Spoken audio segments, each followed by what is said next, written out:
रास पंचाध्यायी को प्राण कहा जाता है। ये शुद्ध आत्मा के परमात्मा से मिलन की लीला है। ये काम नहीं, काम विजय की लीला है। जिन आंखों में वासना है उनके लिए ये कथा नहीं है। जो देह धर्म से ऊपर उठ चुके हैं उनके लिए ये लीला है। रास में सभी गोपियां अपने दिव्य शरीर से गई थी। मायिक शरीर से तो वो अपने पतियों और पुत्रों के पास ही थी। इसीलिए किसी भी पति ने कोई शिकायत नहीं करी। इसके अतिरिक्त जिस समय भगवान की आयु, मतलब जिस समय भगवान ने ये रास लीला करी, उस समय भगवान की आयु मात्र 11 वर्ष और 56 दिन थी। अब इस आयु में तो आज भी बालक काम आदि विकारों से रहित होते, तो द्वापर युग की क्या दशा रही होगी आप अनुभव कर सकते।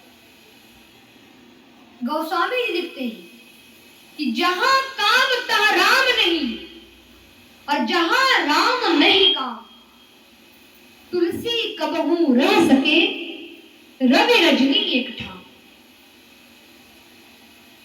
श्री सुखदेव जी बोले, भगवान पीतारात्रिः शरदोत्फुल्ल मल्लिका वीक्षरन्तुं मनश्चक्रे योग माया मुपाश्रितः। श्री सुखदेव जी ने रास लीला का प्रारंभ भगवान पीतारात्रि, भगवान शब्द से करके इसको भगवान को ही समर्पित कर दिया। शरद पूर्णिमा की रात्रि थी। चांदनी की शोभा चारों ओर झिटक रही थी। बेला, चमेली तथा रात रानी के पुष्पों की सुगंध वातावरण में छाई थी। यमुना का जल नीलम की भांति चमक रहा था और उसमें चंद्रमा चांदी की तस्तरी की भांति उछल रहा था।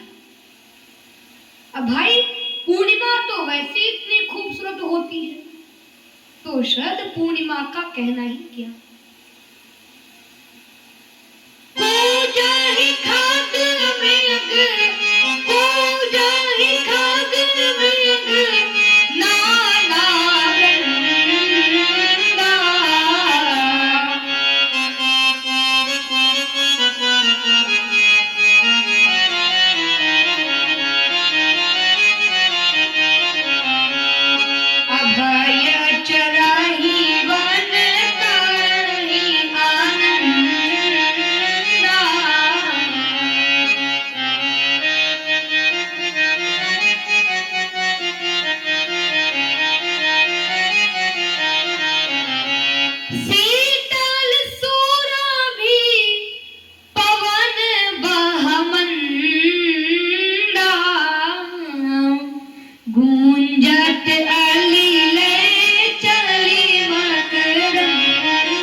पर भी अपने प्रेमियों की इच्छा पूर्ण करने के लिए उनके मन में रास लीला का संकल्प किया और रास लीला का संकल्प आते ही योग माया ने संपूर्ण वातावरण दिव्य कर दिया।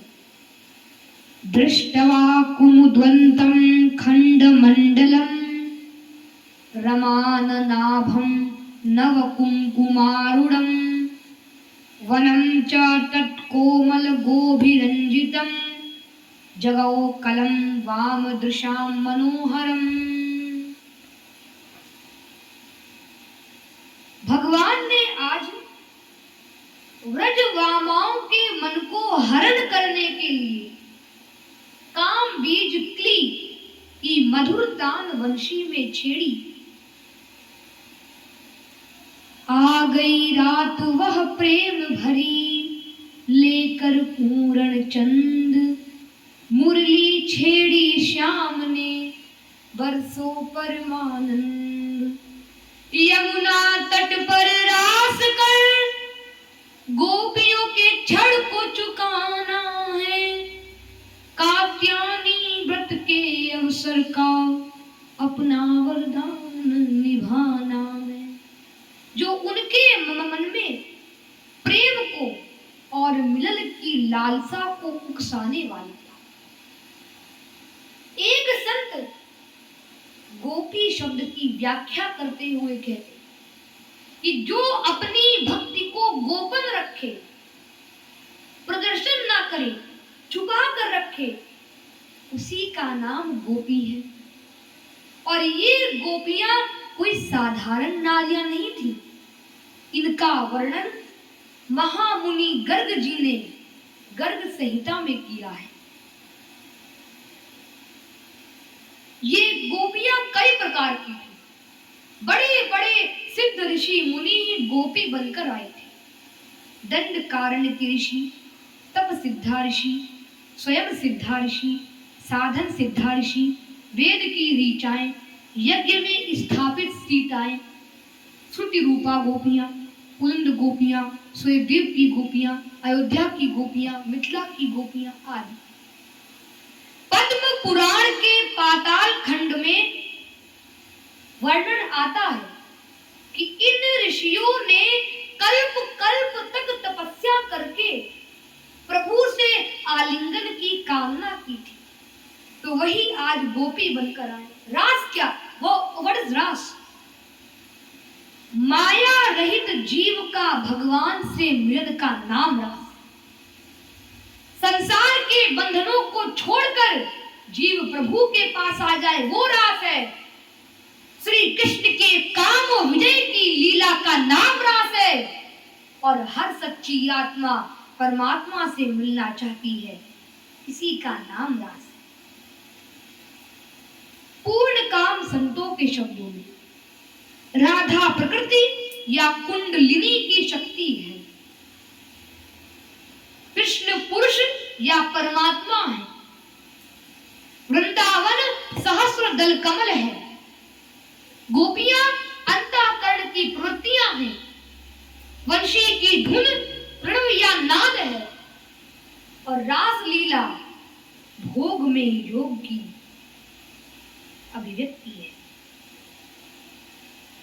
बोलो राधे राधे। योगेश्वर श्री कृष्ण जी के शब्दों में कि वृंदावन की गोपियां नहीं, ये तप की प्रकट मूर्तियां हैं। है मेरा रूप पवित्र वेद, यह वेदों की ही श्रुतियां हैं। मेरा निष्काम रूप है यहाँ, जिसमें शंका का नाम नहीं। और मैं जिस गोलोक धाम का हूँ, उस जगह काम का नाम नहीं, उस जगह काम का नाम नहीं। भगवान ने आज ऐसी वंशी बजाई जो केवल ब्रज सुंदरियों ने ही सुना। जिन गोपियों का चीर हरण कर चुके थे या जिनको रास में बुलाना चाहते थे, उन सभी को उनमें उनका नाम सुनाई दे रहा था।